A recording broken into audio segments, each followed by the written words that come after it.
Bonjour à tous, j'espère que vous allez bien. C'est Amaury de Tonquédec, c'est Allô la Martingale. Soyez les bienvenus dans la libre antenne de votre argent. Je rappelle le principe, vous nous laissez un message sur notre ligne téléphonique Allô la Martingale en cliquant sur le lien WhatsApp qui se trouve un peu partout sur les réseaux de la Martingale. Il est actuellement dans la description de ce live sur LinkedIn, sur YouTube, sur Twitch.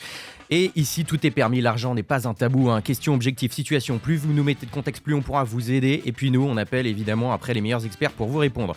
Aujourd'hui, on vous a préparé une spéciale crypto. Que faire si vous êtes déjà investi dans ce marché et en perte? Si le marché haussier espéré n'arrive pas ou est en retard? Si vous voulez commencer à investir en crypto, est-ce le moment?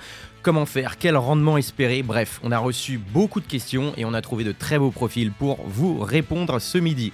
Il a démarré sa carrière jeune dans les médias, dans un média pour les jeunes avec Hugo Travers, derrière la chaîne Hugo Décrypte. Il y a plus de 10 ans, il est ensuite passé chez Ouest France à l'économie et à la culture. Et ensuite, il a dirigé les contenus d'un des plus gros médias crypto de France, Cryptost, pendant 5 ans. Aujourd'hui, il est à la tête du plus gros accélérateur tech et Web3 de France, Cube3 à la Redbox à Angers. Valentin Demey est avec nous. Salut Valentin. Salut Amaury. CEO de Cube3. Il aurait pu devenir violoniste, mais il a préféré explorer la tech et les services financiers en voyageant dans le monde entier. Il a découvert Bitcoin quand il habitait en Chine en 2015 et il est maintenant basé à Palo Alto en Californie. Ça fait rêver. Vétéran du Web 1, du Web 2, du Web 3, il était entrepreneur puis banquier sur Internet chez BNP Paribas, puis assureur innovateur chez AXA, avant de consacrer son temps à ses activités d'investissement en capital risque. Aujourd'hui, il est General Partners de True Global Ventures, un fonds dans lequel il investit dans les startups en hypercroissance, spécialisé dans l'IA et la blockchain. Donc ça tombe bien pour aujourd'hui et il a le don de faire grandir ces startups à l'international. Frank Divine est avec nous, General Partner de True Global Ventures. Bonjour Franck, est-ce que j'ai bien prononcé Devine? Bonjour Amaury, des vignes, c'est tout Vignes, simple. Ouais. des vignes, comme des vignes. Divine, ça fait un peu américain. Voilà. Non mais c'est le côté, à cause de Palo Alto, la Californie, je me suis fait un petit peu influencer. Bon, je suis ravi d'être avec vous aujourd'hui, messieurs. Bienvenue dans Allô la Martingale. On a énormément de questions concernant les investisseurs. Peut-être pour mettre une petite mise en contexte, il faut suivre Valentin Demey sur LinkedIn qui a publié des chiffres ce matin, un petit peu sur l'adoption des cryptos en France. Peut-être une mise en contexte. On voit qu'il y a quand même près d'un Français sur deux qui envisage d'investir prochainement en crypto. C'est pour ça qu'on fait cette émission, on l'a fait pour vous. Continuez à nous envoyer les messages et on en a déjà reçu beaucoup. On voit que dans le reste de l'Europe, comment ça se passe dans le reste de l'Europe? En France, il y a plus de Français qui veulent investir ou alors c'est l'inverse? C'est à peu près similaire. Par contre, là où on est plutôt mauvais, malheureusement, cette année, c'est dans l'adoption des actifs numériques, en tout cas des Français qui détiennent des cryptos. Aujourd'hui, on était à 12% l'année dernière, on est retombé à peu près au-dessus de 10%. C'est-à-dire qu'on a perdu 1,7 points en un an. Bon. On dira que c'est la marge d'erreur des sondages Ipsos et ce genre de choses. Donc, en fait, l'adoption stagne en France, mais par contre, elle augmente dans les pays à côté de nous. En Europe, il y a des pays qui vont jusqu'à 17-19% d'adoption et de personnes qui détiennent des actifs numériques au quotidien dans leur portefeuille. Donc ça, c'est effectivement le chiffre à retenir. Le deuxième, c'est quand même que les actifs numériques crypto-monnaies, Bitcoin en tête, n'ont jamais été aussi populaires qu'aujourd'hui. Plus de 90% des gens, des Français, savent ce que c'est et savent à peu près le qualifier. C'est sans doute lié à la récente publicité faite par Trump au côté US, parce que c'est plus 10 points par rapport à l'étude de l'année dernière. Donc voilà, c'est un baromètre qu'on sort avec l'ADAN depuis 4 ans et qui permet de voir un peu cette adoption. 10% des Français détiennent des actifs numériques, la moitié veulent investir. Les jeunes sont majoritairement investis dans cette classe d'actifs, ça c'est plutôt bien. Et on attend qu'une grande banque demain nous permette de le faire du bout des doigts. Et là, je vous assure que l'explosion en sera plutôt autour de 30-40%, j'en suis sûr. Ça arrivera cette année, c'est mon pari. Bon, bah écoutez, voilà, le pari est lancé, Valentin. Alors, par quoi on va commencer? Parce qu'on va essayer quand même d'être très concret au début. Et vous l'avez vu dans ces chiffres, vous êtes nombreux si vous voulez commencer à investir en crypto. Beaucoup de gens veulent investir. On a eu aussi évidemment des messages de gens qui sont déjà investis, mais un petit peu en perte, parce que le marché n'a pas forcément donné pour l'instant les cours qu'espéraient certains. Et évidemment, restez avec nous parce qu'on va parler de tout ça, on va approfondir tout ça. Pour l'instant, je propose peut-être très rapidement, avant de passer aux questions, qu'on revoie un petit peu, en fait, c'est quoi les cryptos et rapidement qu'on fasse la différence quand même entre Bitcoin et le reste du marché. Je vous dis comment moi je le définis et puis vous complétez. Pour moi, Bitcoin, c'est vraiment l'or numérique qui s'apparente vraiment à une matière première. Il n'y a personne de physique derrière, il n'y a pas d'entreprise derrière. C'est vraiment une sorte de bien commun. Et ensuite, le reste des cryptos, du marché crypto, je dirais que ça peut s'apparenter à tout un tas d'entreprises cotées en bourse. Il y a des gens derrière, ou pas forcément, mais en tout cas, voilà, il y a des projets derrière, ou pas forcément. C'est un petit peu le Far West, entre guillemets. Alors, quand je dis le Far West, c'est voilà, c'est en train de se réguler, mais c'est pas forcément facile aujourd'hui, quand on arrive dans ce marché, de faire la différence entre chaque crypto, chaque projet. Euh, Comment est-ce qu'on pourrait définir, messieurs, peut-être déjà pour commencer sur le Bitcoin, si vous deviez pitcher voilà, le Bitcoin en moins d'une minute, comment est-ce que vous le vendriez, par exemple, Franck, pour commencer, sachant que tu l'as découvert en 2015 en Chine. Oui, tout à fait. Je crois qu'à l'époque, un bitcoin valait à peu près 500 $, quelque chose comme ça. Ouais, Donc, bon, ok. c'était une bonne période, en tout cas, mais ça paraissait déjà cher à l'époque aussi de se dire est-ce que ça vaut vraiment 500 $. Donc, le scénario Bitcoin réserve de valeur, je pense qu'il est validé. Il a notamment été validé par l'entrée l'année dernière des institutionnels via les ETF. Donc, je pense que ça, c'est clé. Et d'ailleurs, les points de résistance aujourd'hui, dans l'espèce de trouble des marchés actuels, je trouve que le Bitcoin résiste plutôt bien. Donc là, on est même dans une optique de dire est-ce que mon cash, je ne vais pas le mettre dans une réserve de valeur que serait Bitcoin plutôt que de garder du cash. Qui m'amène à une deuxième classe d'actifs dont on ne parle pas beaucoup, mais qui vont faire l'adoption de cette année, c'est les stablecoins. Et c'est notamment les stablecoins leadés par les US qui ont dealé d'un point de vue régulation que les stablecoins soient lancés et opérés par des acteurs privés. On a des questions sur les stablecoins. Effectivement, là, si on peut commencer, voilà, alors, c'est pas évident, encore une fois, de faire simple en même temps pour les gens Donc, qui nous rejoignent et en même temps, voilà, si vous connaissez déjà cette classe d'actifs, on va passer rapidement sur l'introduction, mais voilà, le Bitcoin, sa proposition de valeur, c'est que comme l'or, il y a une quantité limitée, finie, il n'y en aura jamais plus de 21 millions, et si on peut résumer ça comme ça, c'est que quand il y a un actif qui a une quantité limitée, eh bien, sa valeur augmente dans le temps puisqu'il est de plus en plus rare. On a une question d'ailleurs que Guillaume nous a envoyée, qu'on écoutera tout à l'heure, un petit peu sur la proposition de valeur de Bitcoin, et j'aimerais avoir votre réponse ensuite. Euh, on est d'accord, messieurs, pour dire que le reste du marché crypto n'a rien à voir avec Bitcoin, c'est ouais. complètement une autre proposition de valeur. C'est quoi? C'est comme des mini-entreprises cotées en bourse, c'est ça, avec des gens derrière, des projets, Franck? Oui, tout à fait. Alors, entre les deux, quand même, je mettrais une autre catégorie qui est leadée par Ethereum, Solana et autres, qui sont plutôt, pour moi, qui s'apparentent plutôt à des sortes de ce qui était Windows au début de l'Internet, une sorte de logiciel, de software qui permet à d'autres projets d'exister, de créer des choses, des contrats, faire des transactions, et pourquoi pas des choses encore plus intéressantes et sophistiquées comme la DeFi, etc. Donc pour moi, avant d'entrer dans les 20 000 autres projets, un par un, il y a une classe qui s'apparente à on aide à créer une technologie qui est accessible par des écosystèmes de développeurs, permettent de faire un certain nombre de choses.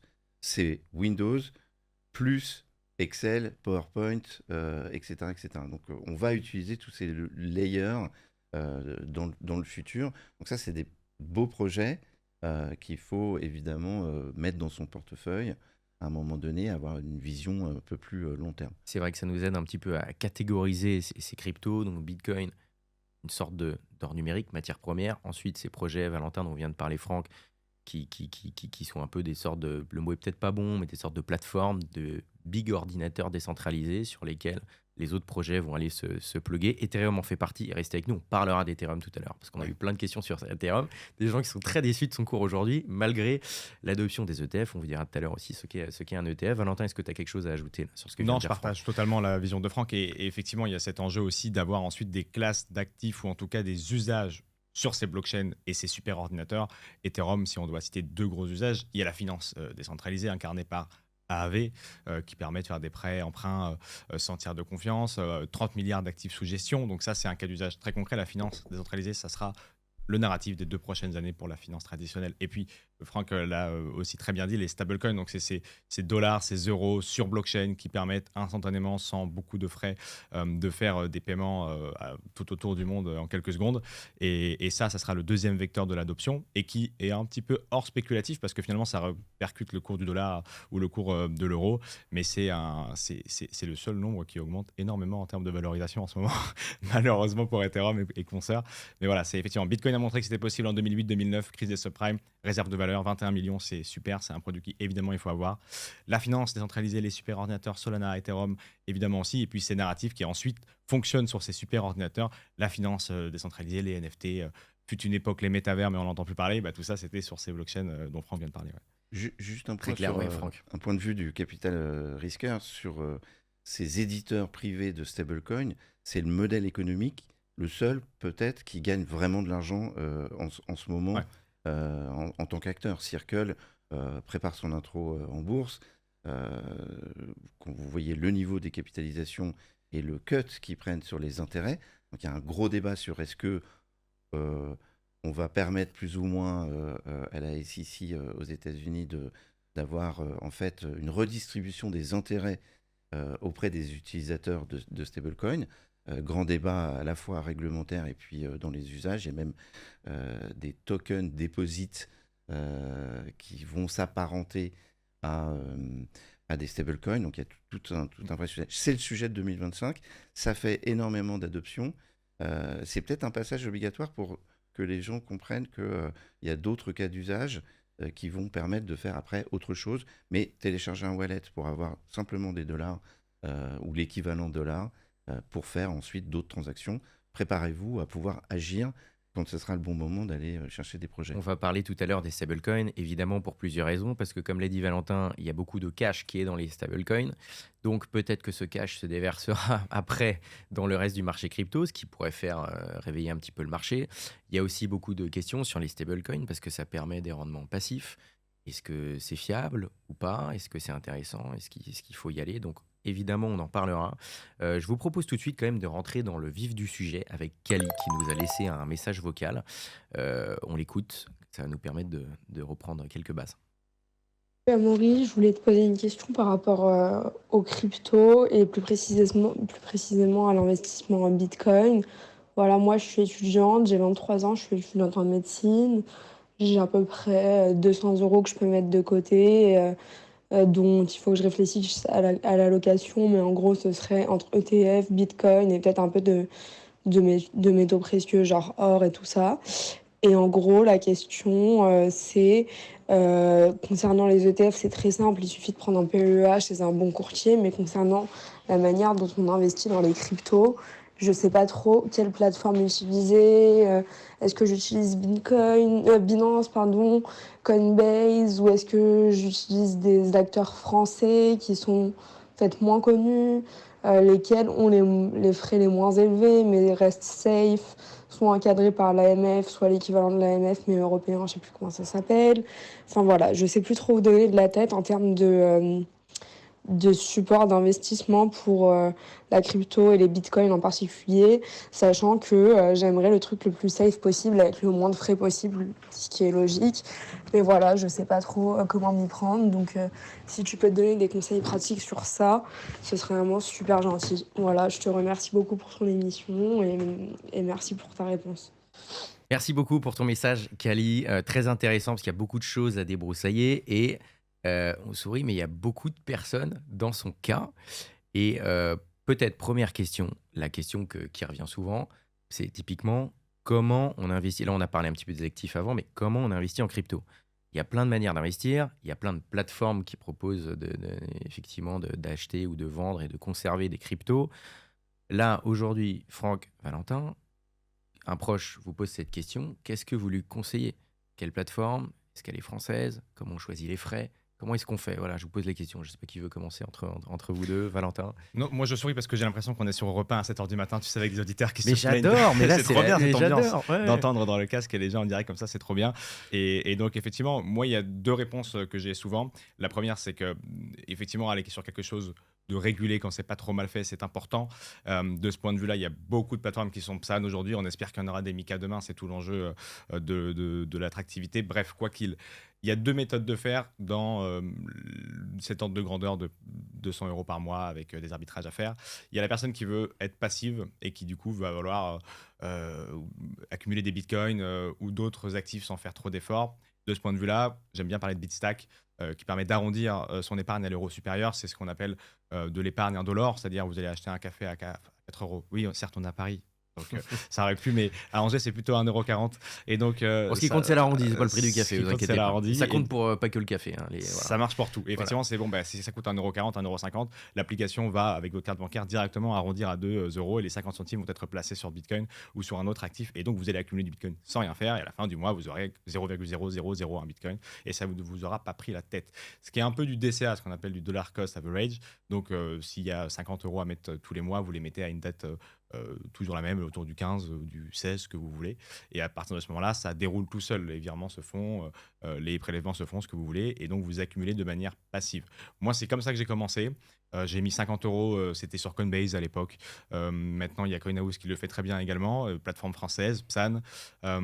Et ça fonctionne plutôt bien pour ne pas se prendre la tête. Si vous êtes plutôt à passer du temps, là, c'est plutôt du stock picking équivalent avec les cryptos. Donc, si vous êtes un petit peu curieux, là, c'est plutôt des plateformes type Binance qu'il va vous falloir parce qu'il y a beaucoup, beaucoup plus de choix que celles dont on vient de parler en début qui vont plutôt avoir une trentaine, quarantaine, ce qui est déjà largement suffisant. Et puis, peut-être même des bundles, donc des rassemblements de plusieurs crypto-monnaies qui permettent là de s'indexer à plusieurs cas d'usage. On parlait tout à l'heure de la finance décentralisée ou d'Ethereum, Solana et consorts. Il y a pareil, des plateformes qui permettent de faire un petit peu le choix de tout ça. Donc voilà, deux choses pour moi dans cet ordre de grandeur, c'est plutôt le DCA ou c'est plutôt l'épargne passive. Donc ça marcherait avec Bitstack. Et si c'est aller sur quelque chose de régulé, niveau français, demain européen, la personne cherchait le nom, c'est l'ESMA du coup, qui fait l'équivalent de l'AMF. Et ça, CoinHouse le sera, je l'espère, le plus tôt possible en 2025. J'espère sincèrement que l'AMF autorisera les plateformes françaises à avoir Mika en l'occurrence. Et ça, c'est un bon compromis si on veut aller un petit peu plus loin que juste acheter du Bitcoin quand on a rendu à l'euro supérieur. Ok, très clair. Franck, Valentin a déjà fait un bon tour, mais je ne sais pas si tu as des choses à ajouter là-dessus. Juste, j'apprécie aussi énormément la qualité de la question, parce que très complète. Dans l'étude qui vient d'être faite, il y a beaucoup d'intentionnistes, et donc c'est exactement la question hyper pratique que tout le monde se pose maintenant, c'est comment je passe à l'action à moindre coût, etc. Donc moi aussi, bien sûr, prenez une plateforme française.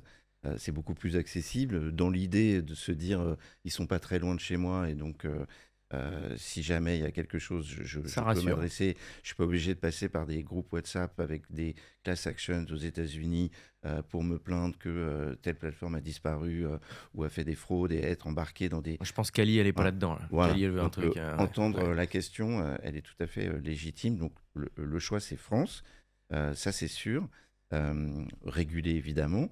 Et puis ensuite, full disclosure, comme on dit, je suis au conseil d'administration de CoinHouse. Donc évidemment, je vais aussi, en tant que client CoinHouse, recommander d'utiliser ces services. Tout simplement, il y a une pression en fait sur ces plateformes en ce moment d'être le plus accessible possible, le plus simple possible dans les premiers temps d'onboarding. Et une pression un peu de commission. Donc vous inquiétez pas trop sur les prix. Les prix s'alignent entre plus il y a de compétition et plus les prix s'alignent. Donc voilà, en fait, allez plutôt chercher à avoir un accompagnement le plus simple possible, qui soit pédagogique, avec du contenu sur la plateforme, une vraie curation, c'est-à-dire que moi je trouve que Binance c'est super pour les super traders, que je ne suis pas. Je ne suis pas chartiste, je ne fais pas des trucs avec des chandelles japonaises. Voilà, franchement, je ne comprends pas. Et donc, j'ai juste besoin des 50, 60 tokens dont j'ai entendu parler et de faire mon allocation. Et ce que je trouve extraordinaire chez CoinHouse, il faut un peu plus d'argent parce qu'il faut pouvoir s'acheter un forfait à l'année, mais c'est d'avoir un conseiller. Au-delà de tous les contenus pédagogiques que l'on reçoit, les newsletters, etc. C'est si vous trouvez des plateformes où il y a un conseiller, un peu comme les banques en ligne au départ, vous avez un conseiller à qui vous pouvez poser vos questions. Voilà. Si on a encore un peu plus d'argent, et pas énormément, parce que c'est 2000 euros, vous pouvez aussi accéder à un produit de gestion pilotée. Donc ça, c'est encore mieux. C'est comme si vous aviez un CGP qui s'occupe de vos 2000 euros et qui vous fait des attributions en fonction de votre profil de risque euh, régulières en disant, voilà les allocations qui sont faites pour les profils agressifs qui veulent absolument faire du rendement, donc risqués, ou des profils euh, moins éduqués, plus stables, avec des rendements qui sont évidemment en fonction. Bon, donc Donc, en gros, là, Kali, en fait, on lui a dit, il y a Bitstack, un exemple, hein, parmi d'autres, voilà, pour faire de l'épargne indolore. Après, si vous voulez un petit peu plus loin le level au-dessus, il y a l'exemple de CoinHouse, mais il y en a d'autres, voilà, où vous avez quoi, 50, 60 cryptos à peu près, et vous pouvez choisir et vous pouvez vous faire aider par de la gestion pilotée, etc. Si vous voulez un peu plus loin, un autre, c'est des exemples de plateformes, il y a Binance aussi pour aller plus loin. Moi, j'ai une question aussi que pas mal se posent. Les cryptos, on peut aussi les détenir soi-même. On peut faire ce qu'on appelle de la self-custody, c'est-à-dire que, pour rappel, hein, enfin pour rappel, ou je vous le dis, quand vous avez des cryptos sur une plateforme, c'est comme votre argent à la banque. Vous pensez que c'est à vous, mais c'est pas vraiment à vous. C'est la plateforme en elle-même qui est responsable de la sécurité de vos fonds, et donc elle n'est pas techniquement à vous directement. Il peut y avoir des risques de hack de plateforme, comme ça a pu arriver dans le passé, même si c'est de plus en plus sécurisé. Il y a ces risques qui existent aujourd'hui. Donc on recommande parfois d'aller sur des hard wallets, des clés privées qui sont une sorte de coffre-fort numérique. C'est un peu voilà, comme si vous mettiez l'argent sous votre matelas. On a un leader mondial en plus qui est français qui s'appelle Ledger. En plus, vous en revenez tous les deux, vous y étiez ce matin. Qu'est-ce que vous conseillez? Est-ce que vous conseillez ça à un débutant d'avoir par exemple une clé Ledger? Ou alors vous dites, bon, écoutez, au début, là, dans le cas de Kali par exemple ou autre, bon, au départ, restez quand même sur une plateforme centralisée, ça va.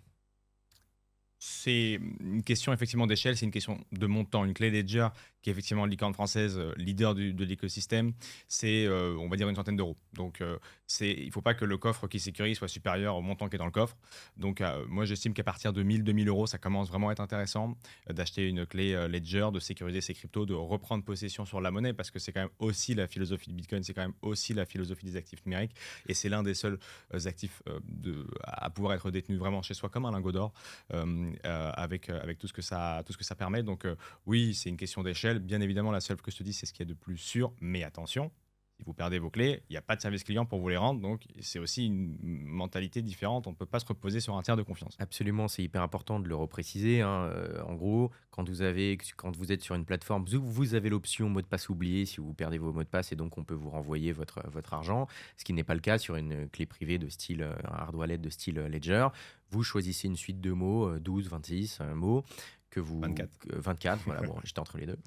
Voilà, 24 mots, et que, voilà, que vous cachez quelque part, etc. Mais l'avantage, c'est que si personne n'a accès à vos mots, personne n'a accès à vos fonds. Mais par contre, si vous perdez vos mots, vos fonds sont bloqués à tout jamais dans la blockchain. Donc faites attention à ça. C'est pour ça que voilà, on recommande pas forcément tout de suite d'aller là-dessus si c'est des petites sommes mais que vous connaissez pas bien, parce qu'il y a un risque de perdre vos fonds et ce serait dommage. Mais sachez qu'il y a cette alternative-là qui existe. Franck, pareil, on a déjà fait un petit tour, mais je suppose que tu as un truc à ajouter là-dessus.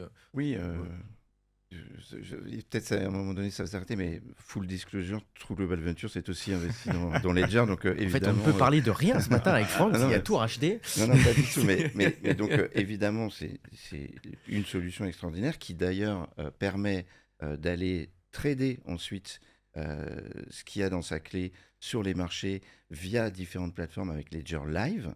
Donc là, mais c'est par rapport à cette question, c'est un usage quand même un peu C'est sophistiqué. un autre niveau. Faut être aguerri aux techniques. Je dis dans un an, c'est exactement ce qu'elle pourra faire, notre auditrice, pour aller chercher des produits avec des rendements un peu spécifiques, etc. Pour l'éducation, vaut mieux rester sur une solution d'un broker.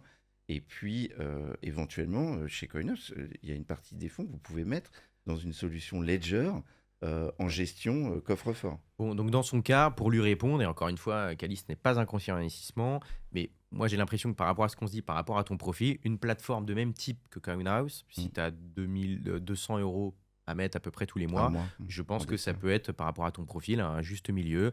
Et le type de plateforme où tu peux avoir un choix relativement important de crypto sans que ce soit trop compliqué. Donc CoinHouse est un exemple, il y en a d'autres. Mais voilà. là-dessus. Je propose qu'on écoute aussi Thibaut qui nous a envoyé une question sur l'investissement en crypto. Salut Amaury, salut la martingale. Je vous appelle car suite à une succession, j'ai 5 000 euros que je souhaite dédier à la crypto dans mon investissement, dans mon schéma d'investissement. Et du coup, j'y connais pas grand-chose en crypto. Et je souhaite diversifier mon patrimoine dans les cryptos en faisant une première entrée de 5 000 euros euh, sur potentiellement 2 cryptos. Donc une crypto où j'accepte de bloquer mon argent pendant 2 ans. Et une autre crypto où là, j'accepte de m'aventurer sur plus long terme, pourquoi pas 5 ans. Donc voilà, une diversification, 5 000 euros, 2 fois 2500 avec des horizons différentes. Merci, à bientôt. Merci Thibaut qui nous envoie son message vocal de Rennes. Alors, c'est intéressant, le cas de Thibaut. En gros, il a 5 000 euros à investir là, maintenant, tout de suite. Il est déjà bien diversifié, donc là, c'est pour sa poche un petit peu risqué. Sur ces 5 000, il aimerait les scinder en deux. Une partie, je ne sais pas si on peut appeler ça du court ou du moyen terme, mais en gros, il aimerait le placer sur 2 ans, 2 500 euros sur 2 ans. Et les autres 2 500 euros, plus long terme, sur 5 ans. Donc, dans ces deux parties-là, qu'est-ce qu'on peut lui conseiller, entre guillemets? Peut-être déjà sur la partie à 2 ans, donc qui est quand même assez court terme. Qu'est-ce qu'il pourrait faire, sachant qu'il n'a pas de crypto?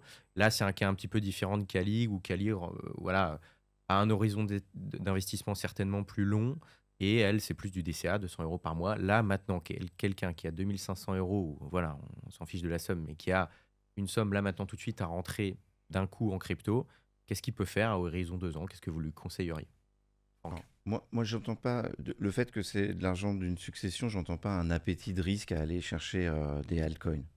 Donc j'entends plutôt un placement de trésorerie 50, avec une allocation 50-50, j'irais 50% à 2 ans sur du Bitcoin, avec une espérance de cours à 150, 250 On est à 000 combien sur le dollars. Bitcoin aujourd'hui? Autour des 80 000? 82. Ouais, autour des 80 000, voilà. Moi, je précise qu'on enregistre je sais pas combien on est, le 11 avril, vendredi 11 avril, voilà. Vas-y. Et donc 50% Bitcoin avec une espérance de multiples intéressantes. 50%, j'irais justement sur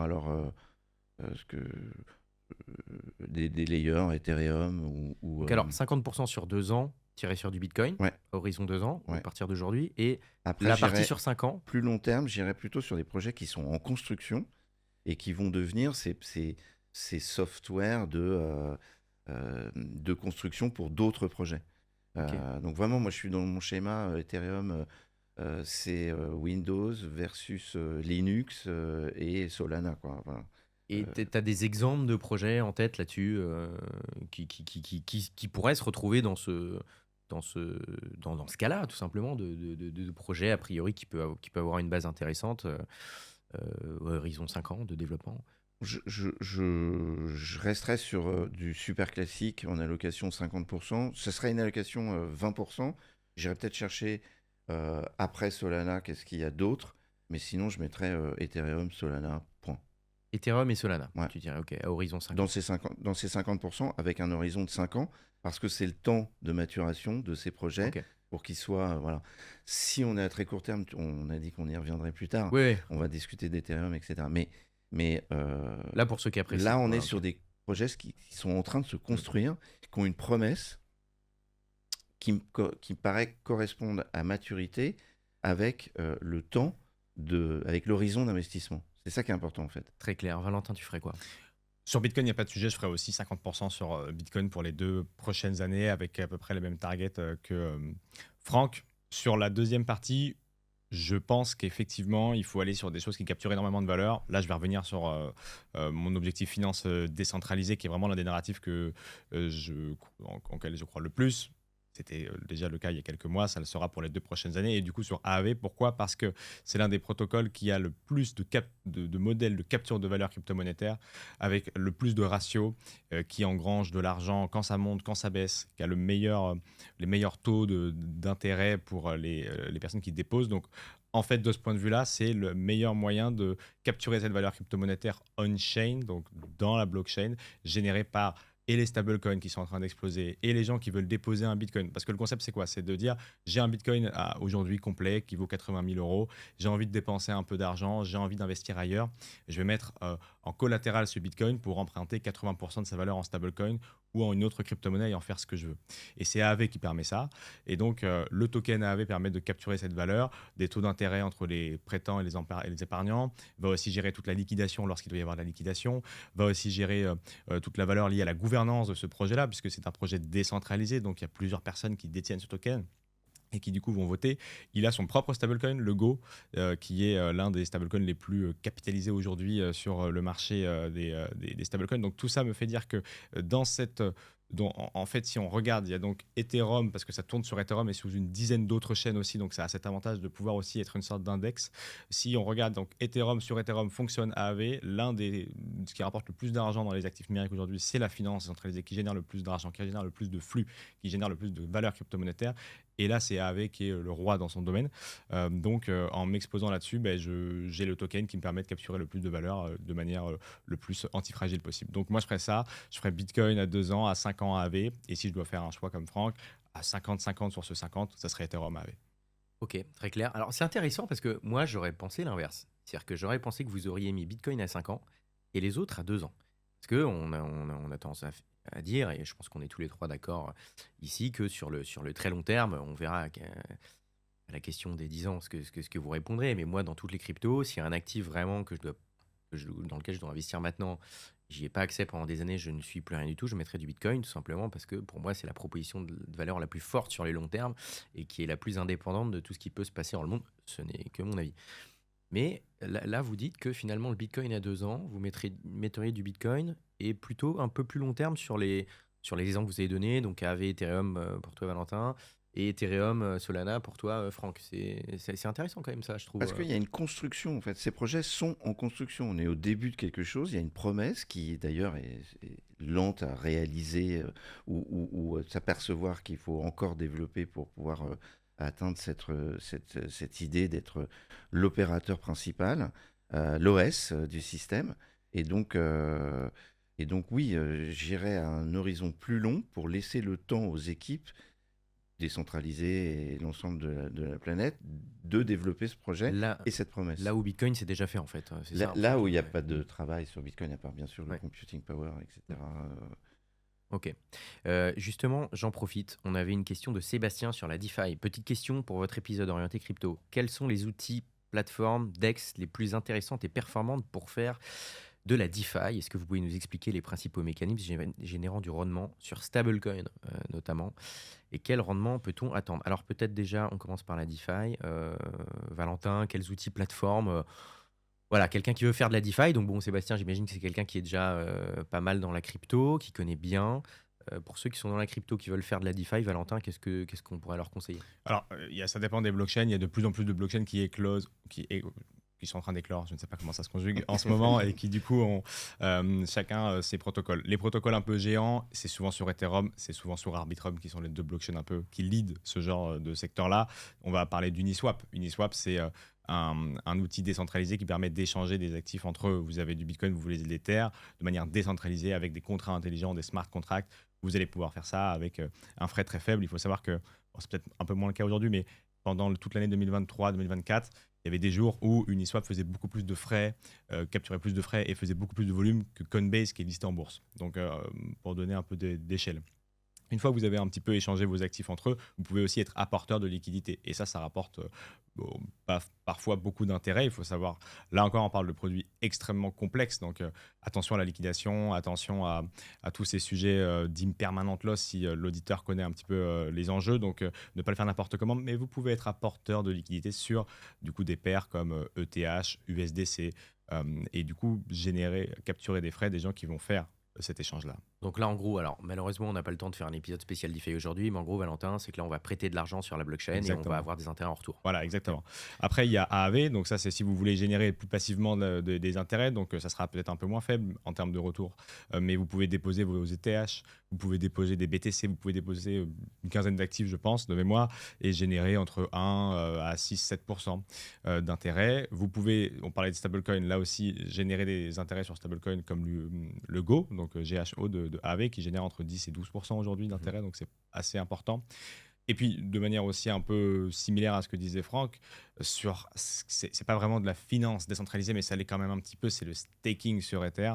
Vous pouvez jalonner un certain nombre d'Ethers, c'est-à-dire les mettre sous séquestre pour participer à la sécurisation et à la décentralisation de cette blockchain et avoir 2, 3, 4% d'intérêt. Restez avec nous, on va parler d'Ethereum tout à l'heure et notamment de cette question du stacking. Notamment, il y a eu des questions par rapport au stacking d'Ether sur les ETF, que ça pourrait changer les choses. On y revient dans quelques minutes. Franck, peut-être là, c'est le moment de faire ton petit topo sur les stablecoins. Voilà, un petit peu, on t'en a déjà un petit peu parlé tout à l'heure, mais ultra vulgarisation, comment ça marche et quel rendement on peut espérer sur des stablecoins safe, entre guillemets. Sur le stablecoin, en fait, il faut bien comprendre, pour pouvoir émettre un token qui représente une parité parfaite sur une monnaie historique comme le dollar, il va falloir acheter un pour un du dollar ou des outils un peu plus sophistiqués qui font du rendement, qui est notamment de la dette américaine.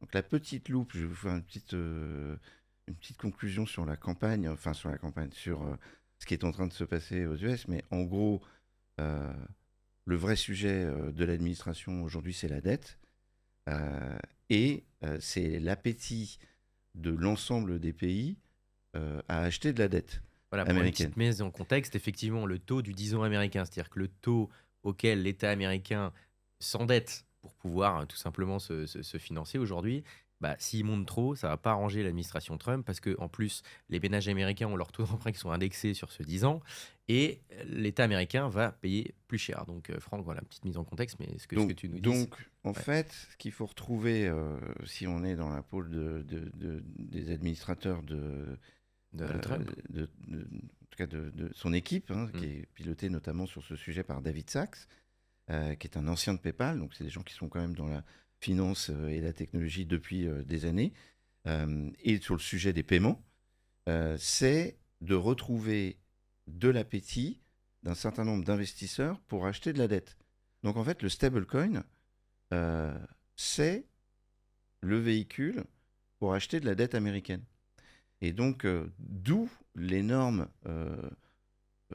déploiement, intérêt 2025, je leur dis, mais c'est vraiment l'année aux États-Unis de l'adoption massive par des entreprises qui ont notamment comme use case de faire des paiements avec cross-border. Et donc là, on recomprend aussi l'histoire des droits de douane et de pouvoir faire des paiements. Vous savez que c'est très contraignant de faire des paiements à l'international, notamment quand sur des outils existants comme Swift, il y a énormément de contraintes qui ont été mises par les régulateurs, voire en temps de guerre, sur des outils de surveillance d'un certain nombre de transactions pour éviter du money laundering, du blanchiment d'argent, etc. Ou des sanctions commerciales sur des pays. Et donc, toutes ces couches d'informations ralentissent les outils, les complexifient. Et moi, il m'est déjà arrivé d'avoir des paiements entre entreprises et entre pays qui restent coincés, dont on a peu de traçabilité avant de comprendre qu'il y a une banque centrale ou une banque qui a été notamment nommée pour pouvoir saisir cet argent en attendant qu'on comprenne l'origine des fonds. Donc ces stablecoins-là, c'est un moyen, et son adoption dans le monde entier, c'est un moyen de retrouver de l'appétit sur de la dette. Donc un stablecoin, c'est un bout de dette des bons du trésor américain quand c'est un stablecoin US dollar. Bon, pareil, évidemment, les stablecoins, il y a plein de types qui existent, plein d'usages possibles. Effectivement, on peut s'exposer à la dette américaine via des stablecoins. Il y a plein d'autres mécanismes qui existent. Maintenant, pour revenir à la question, Franck, voilà, un particulier aujourd'hui, c'est intéressant pour lui de faire du stablecoin? Et si oui, voilà, quel rendement il pourrait espérer sur quel stablecoin. On précise que voilà, tout investissement présente un risque de perte en capital, évidemment, mais là, sur des stablecoins qui te semblent, voilà, a priori, quand même assez bien foutus, quel rendement on pourrait avoir? Le rendement, ce sera, s'il est distribué, il sera basé sur les indices de taux américains, c'est-à-dire la dette. Ça va suivre le 10 ans US. Voilà. Et donc, en fonction de ça, ça va être intéressant ou pas. Pour l'instant, le stablecoin, il est très intéressant en adoption en France, en tout cas, pour éviter une fiscalité trop lourde sur les plus-values, y compris les plus-values latentes. Donc, en fait, se poser en stablecoin, c'est attendre, c'est un peu à la Warren Buffett, c'est de sortir de ses positions et attendre que le marché soit au bottom. Et au moment où on pense que c'est le moment de redéployer, on utilise ces stablecoins voilà. En attendant, les rendements sont des rendements qui sont en fait des cuts distribués sur les rendements des bons du Trésor. Ok, très clair. Et puis pour répondre à cette question sur la fiscalité, c'est intéressant. Voilà, petit topo rapide. La fiscalité des cryptos en France, on est taxé, c'est la flat tax, 30% des plus-values. Et effectivement, vous n'êtes imposé que quand vous passez en monnaie fiat, donc en euros, voilà, si vous êtes en France ou dans l'Union européenne. Et donc, si vous faites une plus-value et que vous la mettez en stablecoin, elle n'est pas imposable. C'est ce que disait Franck, effectivement. Vous pouvez la garder, soit la réinvestir, soit après la retirer plus tard. Valentin, je ne sais pas si tu voulais ajouter un truc avant de passer à une question. Ouais, c'était pour compléter ce que disait Franck. Effectivement, il y a beaucoup de stablecoins qui ne redistribuent pas les rendements aux utilisateurs. Pour donner un ordre de grandeur, le premier stablecoin aujourd'hui, c'est Tether avec son USDT. Il a, je vérifie à l'instant, fait 13 milliards de dollars de bénéfices sur l'année passée. C'est plus que BlackRock, avec peut-être X dizaines de fois moins d'équipes à travers le monde. Donc c'est un truc qui crache énormément d'argent. En l'occurrence, Tether ne redistribue pas ses rendements à ses détenteurs. D'autres stablecoins le font. Et donc c'est aussi cet enjeu de regarder est-ce que mon stablecoin le fait, ou en tout cas est-ce qu'il y a un moyen de récupérer ce rendement si mon stablecoin ne le fait pas by design. Et après, je rejoins l'analyse de Franck effectivement sur l'arrivée de cette poche de liquidité sur l'achat de dette, ce qui fait totalement sens avec un petit peu la discussion sur AAV, puisque les équipes de Trump sont très pro-finance décentralisée. Ils ont même produit une plateforme qui s'appelle World Liberty Financial de mémoire, World Libertify, à minima, sur AAV. Et donc, effectivement, la stratégie de Trump de mettre un peu le chaos actuellement pour ensuite redistribuer un peu cette liquidité dans les stablecoins et donc sur la dette et ainsi de suite, prend un peu sens dans ce monde de demain, pour le meilleur et pour le pire. Mais en tout cas, c'est ce canal d'arrivée existera. Parce que là, on parle des particuliers, mais si je suis entreprise et que je gère une partie de ma trésorerie sur des cryptos, ce qui est tout à fait possible, cette stratégie d'avoir un moment du stablecoin pour pouvoir faire des paiements cross-border, hein, j'ai une entreprise qui importe ou exporte des choses dans un pays étranger, c'est quand même plus facile de faire un paiement qui prend pas plus de 10 minutes, transfrontalier, et puis de payer des choses et éventuellement de refaire un change de monnaie. Sans porter quelque part le risque. Le truc, c'est que là, on est concentré, on parle des stablecoins US, parce qu'il y a quand même une sorte de dogme MiCA sur un stablecoin euro qui ne devrait pas être opéré par des acteurs privés. Alors, c'est 98% du volume, c'est des stablecoins dollars. Oui, d'accord, mais comme on est en France avec des questions françaises, on peut aussi se poser la question du risque de change sur le dollar américain. Puisqu'on sait que d'après le plan de Trump, je rappelle que cet homme a un plan, une équipe, il est possible que l'appréciation du dollar soit moins élevée que ce qu'elle était il y a encore 6 mois. Voilà, donc il y a aussi ça à prendre en compte quand on passe en dollars. Moi, je pense que je serais plutôt, pour les stablecoins, je serais plutôt dans une adoption avec un vrai cas d'usage de paiement transfrontalier pour une entreprise qui gère sa trésorerie et qui a des paiements à faire, des matières premières ou des ventes à l'export. Ethereum, on a eu énormément de questions sur Ethereum parce que beaucoup d'investisseurs qui sont long terme, enfin, on avait tendance à dire, Gion, c'est ceux qui parlent de crypto en général, de dire, bon voilà, si vous faites des cryptos, vous achetez Bitcoin et Ethereum, et le reste du marché, vous n'y touchez pas si vous ne connaissez pas un minimum. On avait présenté Ethereum comme vraiment l'ordinateur décentralisé de référence sur lesquels, évidemment, plein de projets viennent se plugger. Il se trouve que Ethereum, on l'a dit tout à l'heure, peut se faire concurrencer par plein d'autres projets.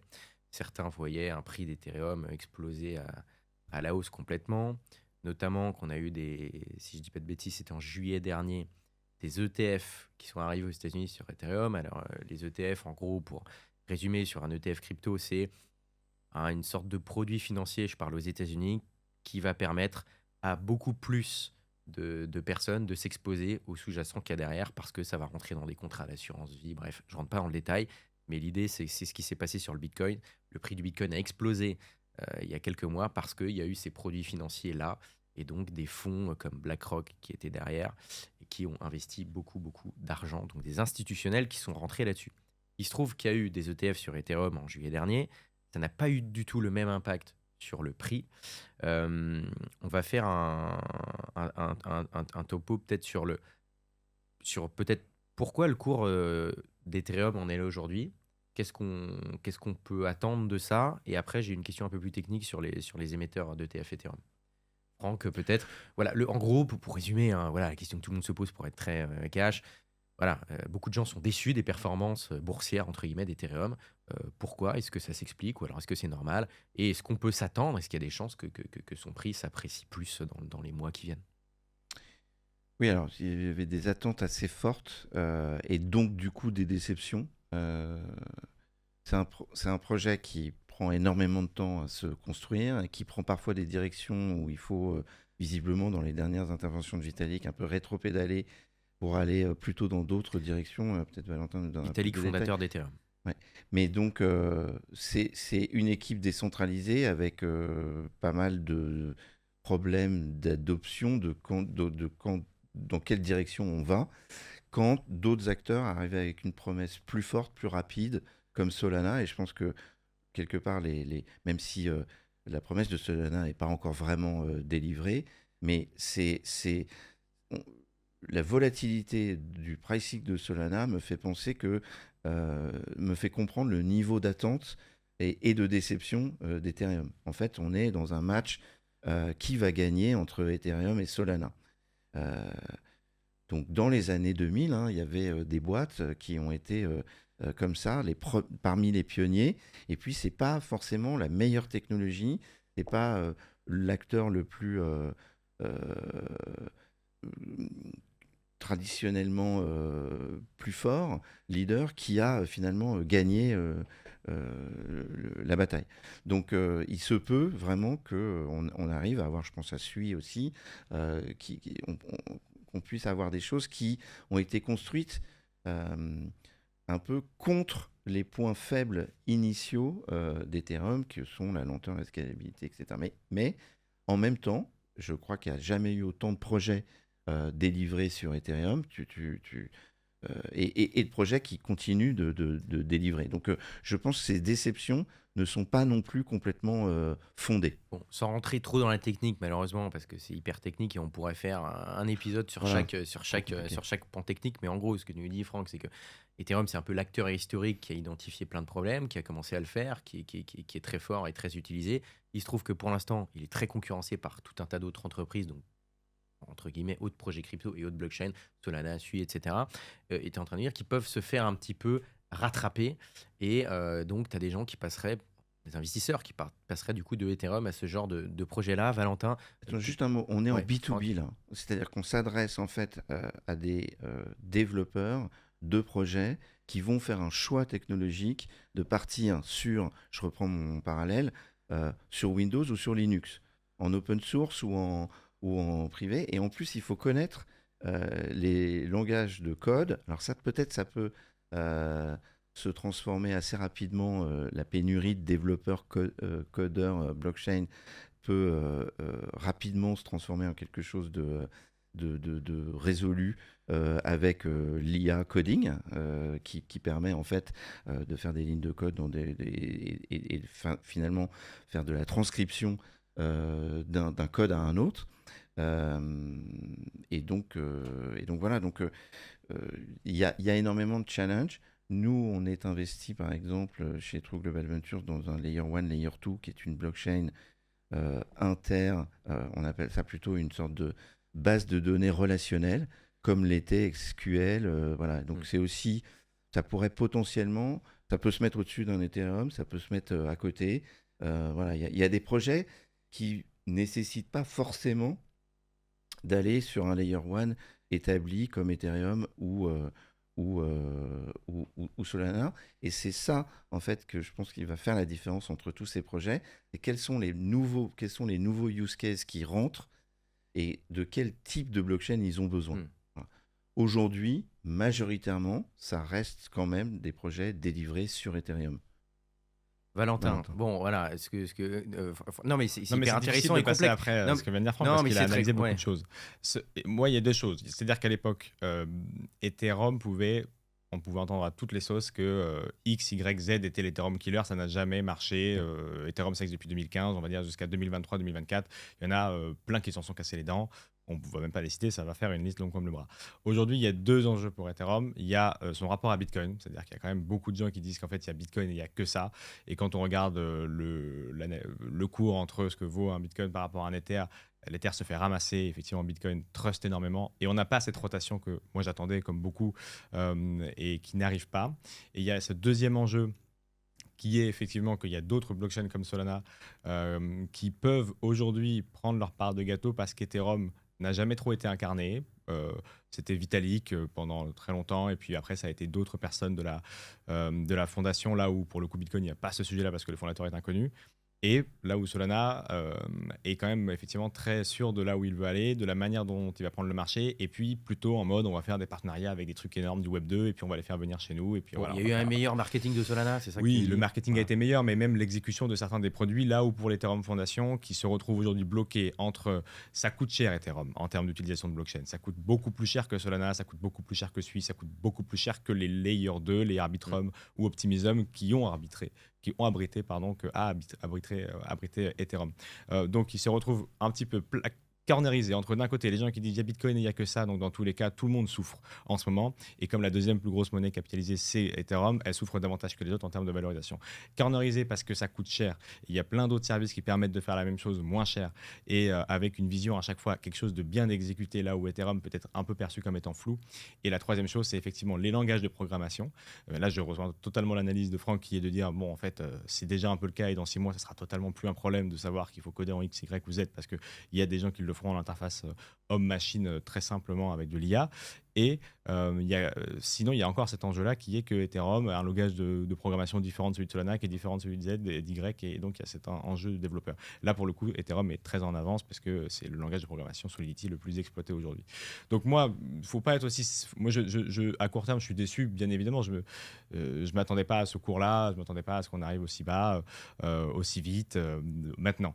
Mais une fois qu'on dit ça, c'est quand même la plus grosse communauté de développeurs, c'est quand même les plus gros projets ont la plus grosse liquidité sur AAV.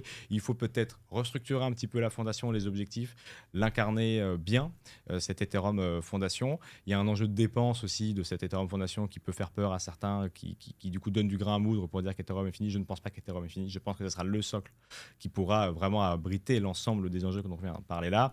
Et puis je pense qu'on va de plus en plus arriver sur dans tous les cas, des de liquidité entre ces chaînes. Et aujourd'hui, la chaîne la plus sécurisée, la plus sûre, c'est Ethereum qui va truster, je sais pas, la liquidité la plus importante. Et puis ensuite, on mettra quelques euros, quelques dollars sur les autres chaînes qui seront liées d'une manière ou d'une autre à Ethereum. Franck, rapidement. Oui, là, on a parlé des fondamentaux de ces différents projets, mais il y a aussi une perspective d'investisseur où justement, on s'attendait à un bull market avec, bien sûr, une dominance de Bitcoin qui est, je n'ai pas regardé ce matin, mais dans les 60... qui est très haute. Très forte. Et donc, normalement, dans les cycles précédents, on avait le bull du Bitcoin, puis une sorte de corrélation, un suivi d'Ethereum, puis avec l'atteinte de certains seuils, un report sur les altcoins. Or, on a vu des trucs complètement nouveaux par rapport au cycle, pour ceux qui s'attendent à ce que ces patterns se répètent, ces schémas se répètent. On n'a pas eu ce bull de l'Ethereum. Moi, je trouve ça plutôt... Je me dis quand même que les investisseurs sont un peu plus éduqués sur le contenu, que Ethereum ne suive pas typiquement la courbe de Bitcoin. Je me dis c'est deux projets complètement différents, donc c'est normal qu'ils ne soient pas complètement corrélés systématiquement. C'est C'est là pour où. ça que tu as recommandé notamment plutôt 5 ans pour Tout l'Ethereum à que, fait. que le Bitcoin. Très rapidement, pour revenir sur les questions investisseurs, avant de parler rapidement aussi des ETF. Bon, Ethereum, honnêtement, aujourd'hui, ok, on a soulevé le capot, c'est intéressant, vous avez fait tous les deux des analyses non, mais très intéressantes de ce qu'il y a dedans. Maintenant, pour un investisseur, quelqu'un en particulier, bon, est-ce que vous voyez un potentiel de hausse quand même à 2 ans, 5 ans sur l'Ethereum? Voilà. Bien sûr, en tout cas, il faut en avoir. Après, dans quelle proportion il faut en avoir. Bitcoin, c'est sûr, allez, si on casse tout de suite la question et qu'on regarde comment on pourrait répartir, même si ça n'engage que moi, bien évidemment, il y aura 50% de mon portefeuille qui serait en Bitcoin. Et puis ensuite, sur les 50% restants, je mettrai 20% sur Ether, 20% sur AAV, comme je disais tout à l'heure, et puis 10% sur Solana et 10% sur le concurrent du concurrent d'Ethereum, qui du coup est concurrent de Solana, qui serait Sui, qui serait ce qu'on veut, et pour avoir effectivement cette Diversification. diversification et être sûr en tout cas que le prochain layer, parce qu'il y aura inévitablement celui qui aura la plus grosse prime à celui qui va remporter la plus grosse liquidité, donc le plus gros frais. Reste à savoir comment, encore une fois, le token capture cette valeur. Là, c'est vrai qu'il y a un autre problème, c'est qu'Ethereum capture peut-être pas super bien la valeur de la chaîne en elle-même, là où Solana a une autre manière de faire. Donc oui, voilà, moi je pense qu'il faut bien évidemment en avoir. Oui, quand on est à $1 500, j'ai envie de vous dire, il y a forcément un upscale possible, je nous le souhaite à tous en tout cas, mais oui, 1500 euros, $1 500, c'est absurde comme prix. Franck, hyper rapidement, toi qui as connu les bulles Internet. Les questions du vétéran. Bah, c'est ça. C'est si Et gentil. j'y ai survécu, comme tu vois. Non, voilà, enfin, tu vois un potentiel de hausse, c'est sans rentrer dans, voilà, est-ce que tu es aligné avec ce que dit Valentin? Oui, tout à Voilà. fait. Ok. Tout à fait. Ok. Voilà. Et après, pour un objectif de cours à court terme, il devrait reprendre les 3000 quand même, là, dans les quelques mois. Bon, on lui souhaite en tout cas, on lui souhaite. Une question de Brieux qui nous dit possible de faire un point sur les ETF Ethereum et émetteurs fiables. Alors, je ne sais pas si vous avez un avis là-dessus. Quelqu'un qui voudrait investir en Ethereum via des ETF, je ne sais pas si vous avez une réponse à apporter ou non là-dessus. Cherche un émetteur fiable, un émetteur d'ETF fiable sur Ethereum. Je sais pas. Je sais qu'il y en a aussi à Hong Kong. Oui. Et je sais aussi qu'à Hong Kong, on fait des ETF que tu peux payer in kind. C'est-à-dire que tu peux apporter tes bitcoins ou tes Ethereum pour les transformer en Tu peux swipe. ETF. Ok. Et là, j'avoue que la logique d'aller chercher des porteurs qui veulent peut-être se simplifier la vie et d'avoir tout à leur banque, voilà. Ok, parallèle. bon, on regardera sur les ETF et évidemment, il y a plein de manières de s'exposer à l'Ethereum. Vous allez sur une plateforme comme on a cité tout à l'heure, vous achetez de l'Ether aussi, ça marche très bien. Il nous dit Brie aussi pourquoi le stacking est-il si important en ETF crypto? Un bon vieux point d'entrée ne suffit pas à créer un momentum. Point d'interrogation. Alors j'imagine que là, la question de Brieux, c'est que évidemment, on a parlé du staking tout à l'heure, c'est-à-dire qu'on peut avoir des rendements passifs sur Ethereum. Il se trouve que, si je dis pas de bêtises, dans les ETF aujourd'hui, ce rendement passif n'est pas compris dans le reward qu'on peut avoir si on possède un ETF Ethereum. Deux questions rapides, est-ce que ça va arriver? Et est-ce que c'est ça qui fait que les ETF Ethereum ont du mal à décoller? Est-ce que ça va arriver avec Trump? J'ai envie de dire oui, il y a de fortes probabilités qu'on trouve des solutions parce que c'est un sujet davantage réglementaire et la SEC n'est plus aussi embêtante qu'elle ne l'était à l'époque. Est-ce que c'est important? C'est de l'ordre de 3 à 4% de rendement. L'avantage, c'est que du coup, on accumule des Ethers au-delà du fait que l'Ether en lui-même puisse prendre de la valeur en lui-même. Donc, moi, je trouve quand on achète un Ether sur une plateforme d'échange comme CoinHouse, qui permet d'ailleurs, je suis pas investisseur sur CoinHouse, contrairement à Franck, mais qui permet, comme d'autres, derrière de passer en staking et de générer donc 3-4%, d'accumuler des Ethers en plus du cours qui peut augmenter. Donc oui, c'est sans doute une explication du fait qu'on se prive de cette valeur-là pour laquelle les gens ne sont pas sur les ETF. Puis la deuxième chose, c'est qu'en fait, oui, les ETF Bitcoin seraient intéressants parce que c'est aux États-Unis beaucoup pour les entreprises d'utiliser, mais le particulier, lui, préfère passer par des plateformes d'échange. L'ETF, c'est un peu compliqué et en Europe, c'est très difficile d'accéder. Ok, bon, c'est clairement plus simple. Bon, on est un petit peu en retard sur le timing. Je passe une dernière question de Clément qui nous a envoyé cette question. On l'écoute. Salut Amaury, j'espère que tu vas bien. Je te contacte car je me suis lancé depuis peu dans la crypto-monnaie. J'ai investi en novembre dernier dans les cryptos Fetchey et Injective. Et 4 mois après, je constate une perte de moins 70% sur mes deux investissements. Je voulais savoir un peu quels conseils aurais-tu à me donner pour la suite? Attendre, vendre ou bien alors diversifier mon portefeuille? Merci à toi, bonne journée. Salut Clément, merci pour ta question. Donc Clément vient de débarquer dans la crypto. Il a investi sur des altcoins, donc des cryptos autres que Bitcoin et voilà, simplement. Fetch et Injective, c'est des tokens qui sont dans l'intelligence artificielle. Tu vas peut-être avoir un avis là-dessus, Franck. Il se trouve qu'il est rentré dessus en novembre. Il est à moins 70. Et là, il se dit, bon, bah, qu'est-ce que je fais? Est-ce que j'attends? Euh, Est-ce que je renforce? Est-ce que je vends? Qu'est-ce qu'on peut lui dire, Franck, là-dessus? Je connais pas ces deux projets en particulier, mais quand on rentre comme ça dans la crypto directement sur deux projets, c'est qu'on a probablement fait tout son travail de due diligence, c'est-à-dire en fait de comprendre les fondamentaux des projets dans lesquels on investit. Le plus possible, moi je recommande de rencontrer les équipes. Il y a quand même beaucoup de conférences un peu partout, des meet-up, etc. Si vous investissez sur des projets, allez voir l'équipe dirigeante dans des conférences, parce que c'est là où vous allez comprendre où est-ce qu'ils en sont de leur délivrée de projet. Et eux-mêmes sont probablement les premiers propriétaires de leur token, eux-mêmes déçus, mais avec un horizon de vous dire où est-ce que ils vont, comment vont-ils faire pour eux, pour leur trésorerie qu'ils ont dans leur token, dans leurs réserves, et puis comment ils pensent faire avancer leur projet ou les fondamentaux de leur projet pour s'en sortir. À partir de là, bah, soit je gagnerai en confiance sur le projet et pourquoi pas refaire un point d'entrée, enfin renforcer son positionnement, si vraiment il y a S'il y croit. il Voilà. y croit, voilà. Sinon, je regarderai les pairs avec d'autres projets plus costauds, etc. À quel moment, parce qu'il y a quand même beaucoup de volatilité sur ces petites market cap.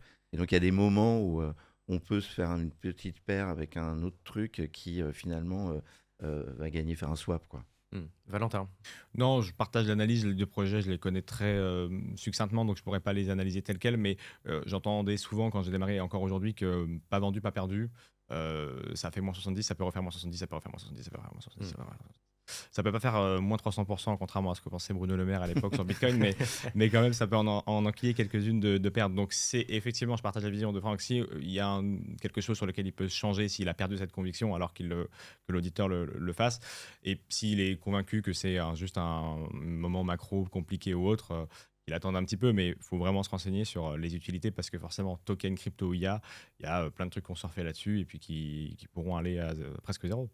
Bon, j'ai plein de questions et malheureusement, on n'a pas le temps de tout faire, mais qu'est-ce que, pour finir là-dessus, donc là, est-ce qu'on pourrait quand même aborder la question quand même des narratives? On dit souvent que pour choisir ces tokens, il faut aller dans une narrative qui est porteuse. Une narrative, c'est quoi? C'est l'intelligence artificielle, c'est les RWA, donc les Real World Assets, c'est-à-dire la tokenisation d'actifs réels et autres, j'en passe. Il y a la DeFi, il y a bref, les Layer 1, bref, il y a tout un tas de catégories. Euh, Typiquement, on en parlait quand même de deux assez récentes là, sur ce cycle-là, c'est quand même l'IA et la tokenisation d'actifs réels. Sur l'IA, est-ce que vous trouvez qu'il y a vraiment une nouvelle narrative intéressante qui arrive sur l'IA et les cryptos? Alors, on ne peut pas mettre évidemment tous les projets dans le même sac, parce qu'il y en a beaucoup, mais est-ce qu'il y a quand même des trucs intéressants qui se passent en termes de crypto, IA, et dans ce cas-là, si on fait ce travail de recherche, ça peut être intéressant d'y aller, ou alors c'est un peu du vent, Franck? Oui, alors, vision de Palo Alto, qui est plutôt la Californie, plutôt le centre du monde de l'intelligence artificielle, versus New York, qui serait plutôt le centre du monde de la crypto. Euh, vision des gens qui travaillent sur la blockchain proche à l'intersection avec l'intelligence artificielle. Le vrai narratif en ce moment, c'est le scénario où l'agentic AI, c'est-à-dire des agents assistants qui vont faire pour vous un certain nombre de transactions. Ils vont pas se payer en carte bleue ni se faire des chèques entre le machine to machine. C'est fatalement un paiement token, probablement un stablecoin ou le token que la machine utilise. Ce qu'il faut comprendre, c'est que ces points d'intersection ne sont pas encore super matures entre les deux technologies, parce que on ne va pas rentrer dans le détail, mais c'est quand même deux écoles vraiment distinctes. Un, on veut centraliser le plus de données au même endroit pour pouvoir en tirer le maximum de valeur. L'autre, on veut décentraliser pour trouver une valeur d'usage à ne pas avoir tous ses œufs dans le même panier. Donc, c'est vraiment deux constructions, deux types de profils d'ailleurs différents qui se parlent assez peu. Aujourd'hui, ce que j'entends dans les points d'intersection, c'est surtout des gens de la blockchain qui font un pas vers les gens de l'IA. Très honnêtement, à Palo Alto, on parle plutôt d'IA et ils ont déjà beaucoup de boulot sur leur roadmap, beaucoup d'enjeux. pour encore commencer à sophistiquer leur base de données distribuée, etc., et rentrer vraiment dans le monde crypto ou blockchain. Et donc, leur scénario à eux, c'est éventuellement, il paraît qu'il y a de l'argent, pour lever de l'argent, il y a un truc qui s'appelle le token, et les lever en token. Et donc, pourquoi pas, puisqu'en ce moment, le gros sujet de l'IA, c'est de collecter le plus possible de cash pour pouvoir investir dans les machines, la nouvelle génération d'agents, etc. Bon, il se passe des trucs en IA en gros, mais IA plus blockchain, c'est peut-être un peu tôt, quoi. Voilà, Moi, je trouve que c'est un peu tôt, et surtout, ça dépend qui porte le scénario. Donc aujourd'hui, je vois beaucoup de gars de la blockchain qui vont s'intéresser à la hype IA. Voilà. Ouais, Le attention. vrai narratif auquel je crois vraiment, c'est celui-là du moment, c'est Agentic AI Payment entre les machine to machine. Ok, Valentin. La même chose avec peut-être, mais ça sera, je sais pas comment ça peut générer de la valeur, mais l'authentification de certains des contenus à l'ère de la capacité de générer un peu ce qu'on veut, où on veut, quand on veut. Donc il y aura peut-être une capacité avec la blockchain de vérifier la provenance de quelque chose, en plus des deux sujets évoqués par Franck. Ok, bon, dernière question avant les deux questions cash, on a fini. Juste, bon, on parlait des cycles un petit peu tout à l'heure. En général, c'était des cycles de 4 ans, et là, on est censé être dans un cycle de bull market, où pour l'instant, ça s'est passé comme avant, c'est-à-dire qu'on a eu la hausse du Bitcoin, mais pas la hausse du reste du marché. La dominance du Bitcoin reste très élevée. En général, ce qui se passe à chaque fois, la dominance du Bitcoin baisse, il y a une cascade de liquidité qui va après sur le reste du marché, ce qui ne s'est pas passé vraiment pour l'instant. Est-ce que vous croyez, ce cycle-là, qu'on va revivre cette cascade de liquidité?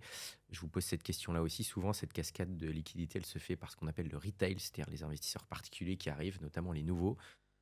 On les a pas trop vus pour l'instant. Ils ont commencé à arriver, mais pas autant que les cycles précédents, tout simplement. Est-ce que vous croyez que ce scénario-là, donc cette vague de retail qui arrive et qui va faire pumper, monter le marché comme c'était le cas des cycles précédents, va arriver ou non? Valentin. C'est certain que le siècle actuel est drivé par les institutionnels davantage, avec les ETF, avec ce qui s'est passé en fin d'année dernière, avec les réserves stratégiques des États-Unis, ce qui est quand même un changement géopolitique majeur en termes de perception du marché des actifs numériques. Je ne pense pas qu'on revivra la même chose qu'en 2020-2021, parce que j'espère qu'on n'aura plus de confinement. Donc les gens s'intéresseront peut-être un petit peu moins. Je ne pense pas qu'on aura les mêmes cycles, parce que le marché a changé, c'est comme le football, notamment parce qu'il y a la réglementation qui est passée par là. Donc les plateformes sont davantage régulées, donc les listings un peu bizarres des amis dans les mêmes coins ou des trucs comme ça vont avoir moins de mal à arriver. Donc les trucs qui valent $10 qui passent à 1 million en 30 secondes, ça est sans doute très bien, ça aura plus de mal à arriver. Par contre, oui, les retails vont réarriver par les usages. La tokenisation des actifs réels, ça va faire beaucoup de bien à cet écosystème. Et c'est pas moi qui va mettre 500 balles par mois, c'est des institutions bancaires qui vont mettre des trillions. Et ça va faire du coup augmenter les cours peut-être d'Ethereum ou d'autres, parce que par définition, c'est, comme disait Franck, là où l'ordinateur qui gère l'ensemble du flux. Et on a un projet à Cube3 qui fait ça très bien, qui tokenise de l'énergie renouvelable. Donc ça, c'est aussi un vrai enjeu à la frontière entre l'utilité et la blockchain, en tokenisant des kilowattheures d'énergie future. Et ça, c'est donc les RWA. Les stablecoins, ça va aussi apporter beaucoup de choses. Et ça va apporter du grand public, j'en suis certain. Ça ne sera pas la folie, ou moins, ça existera toujours. Il y aura forcément des petits trucs des petits meme coins qui continueront peut-être par-ci par-là, mais je pense que comme le marché a changé et qu'il se professionnalise, alors effectivement, il faudra plutôt se tourner vers des projets solides, avec des vraies compréhensions, des vrais enjeux, et peut-être que, et c'est ce que je disais souvent à l'époque où on était sur BFM il y a quelques années, c'était le développeur seul dans sa chambre, en caleçon, qui arrive à faire un projet qui fait des milliards, il aura, parce que réglementation, parce que secteur plus mature, beaucoup plus de mal à arriver, et donc il faut peut-être regarder là où on met plus d'argent dans la compliance que dans le développement, mais c'est l'écosystème actuel, en tout cas, il prend cette direction-là. Bon, en gros, Valentin, il nous dit oui, ça peut, le reste du marché peut remonter, mais il faut mieux choisir ses chevaux, et la montée sera certainement un petit peu plus lissée dans le temps. Il y aura peut-être moins d'euphorie, ça va peut-être se faire plus sur long terme. Toi, Franck, quel est ton avis là-dessus? Si on met de côté, quand même, il y a eu des mouvements qui s'apparentent plutôt à du casino ou du gambling, qui sont les meme coins.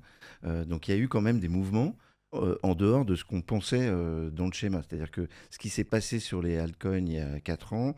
En fait, la différence, c'est que c'était plus peut-être tous les altcoins qui montaient en même temps, un peu sans raison, sans distinction, alors que là, c'est que des petites narratifs très précises qui sont montées. Avec donc il y a eu les petits meme coins qui ont fait Trump. Les meme coins, c'était les gens de l'écosystème qui s'amusaient parce qu'il y avait rien à faire, c'était pas du nouveau public. Non, mais ça fait un peu gambling. Oui, mais ça va exister aussi, il y aura toujours des joueurs. Mais ce que je veux dire par là, c'est qu'il y a un appétit au risque Et donc, investir sur des altcoins, c'est investir un peu comme dans une démarche de private equity, c'est-à-dire ce sont des personnes qui choisissent des projets sur lesquels, à long terme, ils vont s'acheter une petite part. Utility, security, etc., peu importe, mais c'est de dire, voilà, est-ce que je crois au projet? Et donc, oui, je pense qu'il y a des vrais projets dans cette masse gigantesque de trucs qui ont été peut-être développés par des gens dans leur chambre, mais il y a des vrais projets avec des vrais delivery, on va dire, et donc des vrais livrables.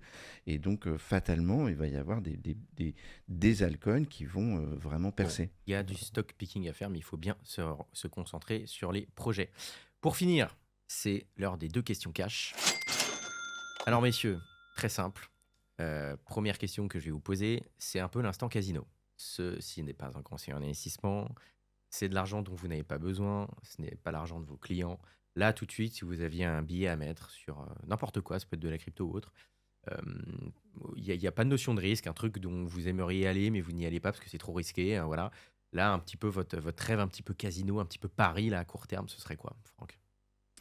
Alors moi, j'aime bien être en contrôle de ce que je fais et donc j'irai mettre ça dans un projet que je connais, dans lequel éventuellement je peux agir pour créer du yield ou des rendements ou en gagner plus.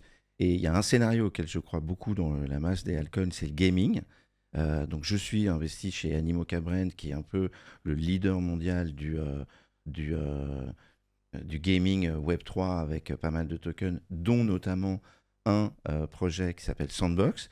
Et donc j'irai plutôt sur du sand et j'irai dans le jeu vivre la bonne centaine d'expériences qu'il y a à vivre et j'irai en gagner d'autres en faisant un certain nombre d'étapes et en prenant plaisir à faire un jeu vidéo. Ok, très intéressant. J'ai plein de questions sur Sandbox, mais on n'a pas le temps. Valentin, toi, c'est quoi ton pari là?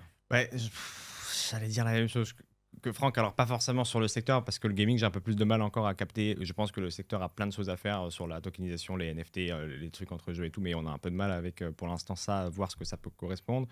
En revanche, moi, je partage l'analyse de je n'investis que dans ce que je comprends ou crois. Et là, c'est les startups de Q3. J'ai mon côté fou de la jeunesse qui quand même a envie des fois d'être un petit peu dégène. On parlait des mêmes coins tout à l'heure. On dirait dans laquelle? Plein de trucs. Et ben, j'en ai pas. J'étais en train de regarder le CoinMarketCap parce que j'ai pas lu les questions avant. Mais en fait, je pense que tout ce qui aussi se passe à l'époque, quand ils étaient sur Bitcoin, tu sais, il y avait pas mal de choses qui se passaient sur Bitcoin avec Ordinals et tout. Ça, j'ai raté ça. J'ai raté quelques airdrops. J'irais plutôt farmer des blockchains qui sont pas forcément très connus. Ça veut dire quoi, farmer des Ça blockchains? veut dire aller utiliser des blockchains qui sont plutôt jeunes avec des narratifs propres à chacune d'entre elles et qui peut-être sortiront un token demain, ce qu'on appelle des airdrops, ce qui fait quand même là encore partie de cet Ça, j'ai écosystème un l'impression peu que c'est fou. fini l'airdrop là. Eh On ben a pas le oui, temps, mais, je le pensais aussi, mais pas tant que ça. Donc j'irais sur une blockchain presque inconnue avec quelques dizaines, centaines d'euros, essayer pas mal de protocoles, essayer de cumuler des points, cumuler des trucs, parce que c'est ce que j'ai raté. J'ai pas eu le temps de me pencher là-dedans ces 6 derniers mois et je sais qu'il y en a qui ont fait beaucoup d'argent. Et donc ouais, ça serait quelques centaines d'euros sur des blockchains moins connues pour essayer des protocoles et voir ce que ça donne. Ok, très clair. Maintenant, la dernière question cash.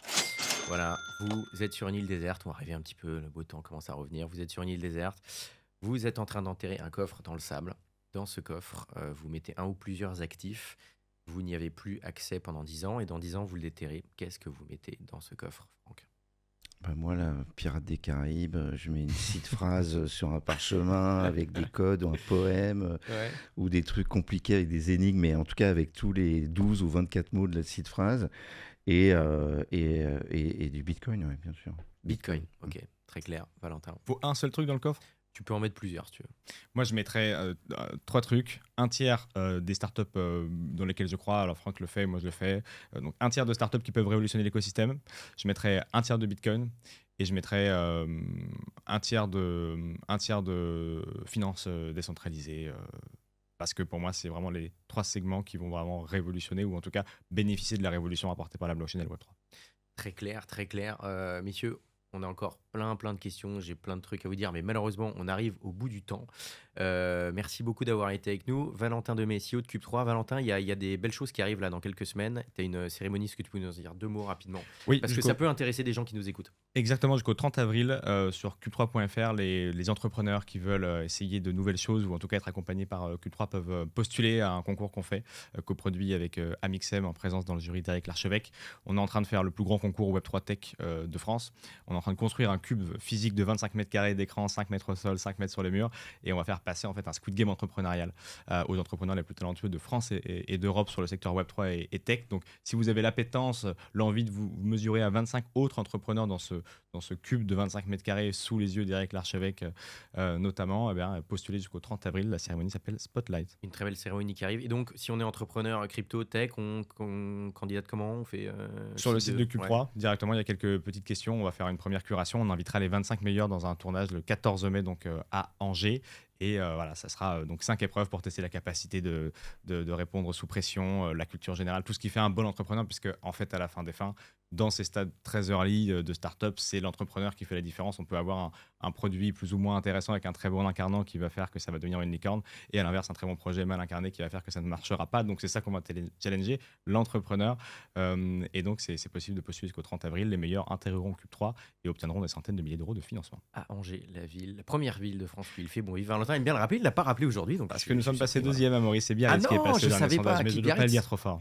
Oh là là là Mais là. ça va, Biarritz Bon, veut bien ok, céder bon, la ça va, place. ça reste dans le top On 3. l'a été pendant 10 ans. Franck, merci d'avoir été avec nous. Et surtout, Merci. voilà, je sais pas, c'est un message à faire passer, un truc, c'est le moment. Moi, je rien à vendre là, mais je pars à New York lundi matin pour préparer une business review avec l'ensemble de notre portfolio de True Global Ventures qui va avoir lieu le 12-13 mai à New York, où on invite des investisseurs plutôt late stage, gros stage, donc de New York à venir voir et probablement les inviter à investir dans les futurs rounds de nos boîtes, qui ont notamment celles qui sont dépassées la maturité, qui ont dépassé le fameux milestone des 10 millions de revenus recurring à l'année. Et donc voilà, là on passe, on en a des belles dans le portfolio, de belles boîtes américaines aussi, et qui vont passer à l'étape d'après, de 10 à 100. Vous êtes entrepreneur, allez voir Valentin pour faire tester vos projets. Vous êtes investisseur en start-up, allez voir Franck qui pourra vous aider. Merci beaucoup d'avoir été avec nous. Donc Franck de Vigne, général partner de True Global Ventures, Valentin Demey, CEO donc de Cube3. Merci Maurice. Merci de nous avoir suivis. Allô la Martingale va passer le mardi désormais à midi, puis dispo en replay évidemment dans l'après-midi. Reprise de l'émission mardi 22 avril à midi. Continuez à nous envoyer vos questions, c'est la libre antenne de votre argent. Bon week-end et surtout, prenez le contrôle de votre argent.